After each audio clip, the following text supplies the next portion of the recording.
మొదటి మాట నా ప్రియమైనటువంటి వారలారా, క్షమాపణతో కూడిన మాట. లూకా సువార్త 23వ అధ్యాయము 34వ వాక్యాన్ని చూద్దామండి. యేసు, తండ్రి వీరేమి చేయుచున్నారో వీరెరుగరు గనుక వీరిని క్షమించుమని స్తోత్రము కలుగునుగాక. యేసు ప్రభు ప్రార్థన చేస్తున్నాడు. ఏమి ప్రార్థన అంటే క్షమాపణ అనేటువంటి ప్రార్థన. ఏమంటున్నాడు? తండ్రి వీరేమి చేయుచున్నారో వీరెరుగరు గనుక. అంటే ఎరిగితే చేసేవాళ్ళు కాదు, వీరేమి చేయుచున్నారో వీరెరగరు గనుక వీరిని క్షమించమంటున్నాడు. ఎక్కడ నుంచి వీరు చేస్తున్నారంటే నా ప్రియమైనటువంటి వాళ్ళారా, గెత్సేమనే తోటలో ప్రభు అయిన యేసుక్రీస్తు వారిని పట్టుకొని బంధించి ఆయనను తీసుకొని ఆ రాత్రి ఆయన శిరస్సు పైన ముళ్ళ కిరీటమును పెట్టి ఆయన చెంప వెంట్రుకలను లాగి ఆయన ముఖము పైన పిడిగుద్దులు గుద్ది 600 మంది సైనికులు, పోలీసులు, ఎంతమంది? 600 మంది పోలీసులు ఒకే బిగువున కేకరిచ్చి ఆయన ముఖము మీద ఊశారు, ఉమ్మి వేశారు ఆయన ముఖం మీద. 600 మంది ఎక్కడ నుంచి దిగగారిపోయింది నా యేసయ్యకి. నా ప్రియమైన ఆయన వస్త్రములను తీసివేశారు, ఆయనకు ఒక రెల్లునిచ్చారు, ఆయన రకరకాలుగా గేలి చేసి హేళన చేసి అడుగడుగున అవమానిస్తూ మాట్లాడారు. ఆయనను బంధించి కదిలాడకుండా కట్టేసి వీపు పైన ఒకటి తక్కువగా 40 దెబ్బలు, కొరడా దెబ్బలు కొట్టాడు. ఆ తరువాత ఆయన భుజము పైన భారమైన శిలువమును మోసి ఎత్తారు. దాన్ని మోసుకుంటూ పడుకుంటూ లేచుకుంటూ గొల్గోతా వరకు వెళ్ళాడు. అక్కడ అదే శిలువ మీద ఆయన పరుండబెట్టి బలమైన మేకులు, ఆయన మెయిన్ నరం దగ్గర బలమైన మేకులు కొట్టారు. ఆయన పాదాల పైన బలమైన మేకులు కొట్టారు. ఆయన్ను ఆ గాడిలో ఆ శిలువ కూర్చోబెట్టడానికి లేపారు. కాళ్ళు గట్టి మోకులు గట్టి లేపుతున్నారు. కరెక్ట్గా ఆ గాడిలో కూర్చోవాలి. ఆ శిలువ గాడి తప్పిపోయి హేళ్ళుమని పడిపోయింది కింద.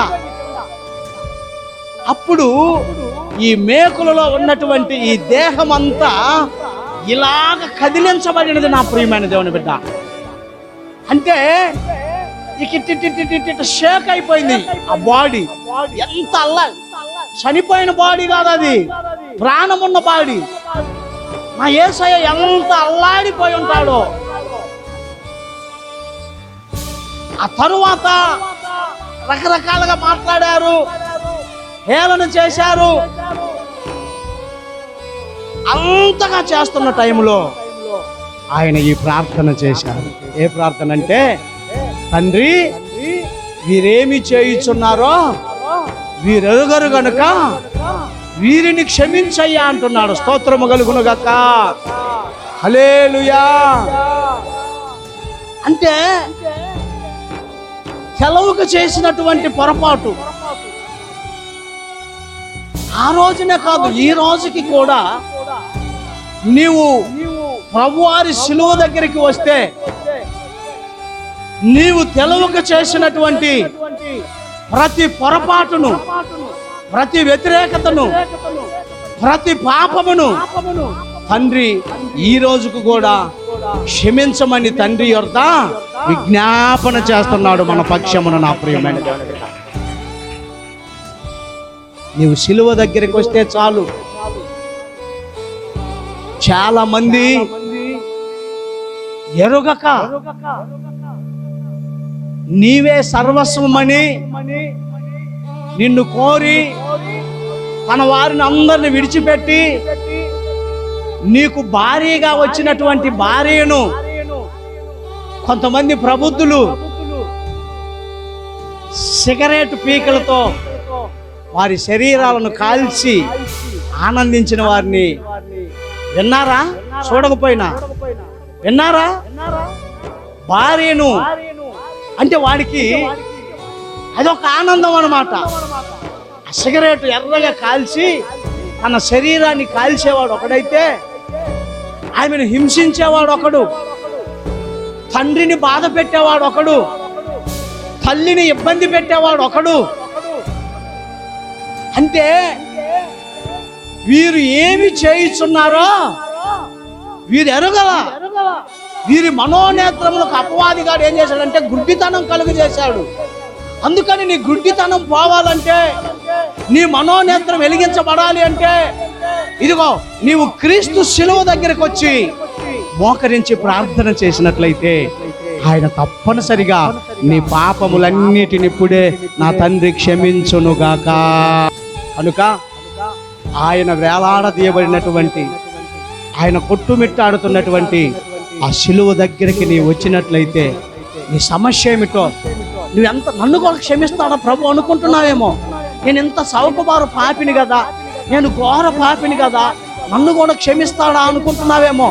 నా సహోదరి సహోదరుడా, నీవు తెలియక చేశావు కనుక, నీవు ఏమి చేశావో నువ్వు ఎరగలేదు కనుక, అదే ఘనమైంది అనుకున్నావు, అదే గొప్పది అనుకున్నావు, అనుకోని నువ్వు చేశావు కనుక తండ్రి నిన్ను తప్పనిసరిగా క్షమిస్తాడు. ఇప్పుడే నీవు తండ్రి దగ్గర మోకరించి ప్రభువా నా పాపములను క్షమించమని అడిగితే దేవునికి స్తోత్రము కలుగును గాక.